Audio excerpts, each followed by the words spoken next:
একজন রোগী অ্যাপেন্ডিসাইটিসে ভর্তি হয়েছিল। দেরি হতে দেখে সে নিজেই নিজের অ্যাপেন্ডিক্স কেটে অপারেশন শুরু করলো। নার্স তা দেখে অবাক হয়ে গেল।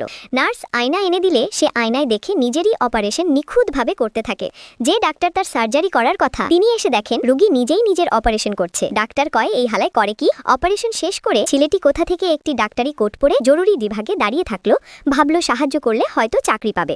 ঠিক তখন এক সড়ক দুর্ঘটনার রোগী আনা হলো। ছেলেটি তার অবস্থা পরীক্ষা করে বুঝলো রোগী শকে গেছে। সে দ্রুত জরুরি কক্ষে নিয়ে গিয়ে চিকিৎসা করে রোগীকে বাঁচিয়ে ফেলে। হাসপাতালের পরিচালক এসে দেখে অবাক। সকালে যে ছেলেটিকে চাকরি দিতে অস্বীকার করে বের করে দিয়েছিলেন সেই এখন জরুরি কক্ষে রোগী বাঁচাচ্ছে। তার অ্যাপেন্ডিক্সের সেলাই এত নিখুঁত দেখে পরিচালক অপারেশন করা ডাক্তারকে প্রশংসা করলেন। ছেলেটি বলল আমি নিজেই করেছি। এদিকে পুলিশ প্রধানের মেয়ের পা ট্রাক চাপা দিয়ে গুড়িয়ে যায়। অর্থোপেডিক ডাক্তাররা বলেন এখনই কেটে না দিলে প্রাণ যাবে। বেইজিং এর নামে লিন ডাক্তারও বলেন অবিলম্বে কেটে ফেলতে হবে। কিন্তু মেয়েটি পা কাটতে চায় না। ছেলেটির দক্ষতা দেখে সে চায় ছেলেটি তাকে বাঁচাক।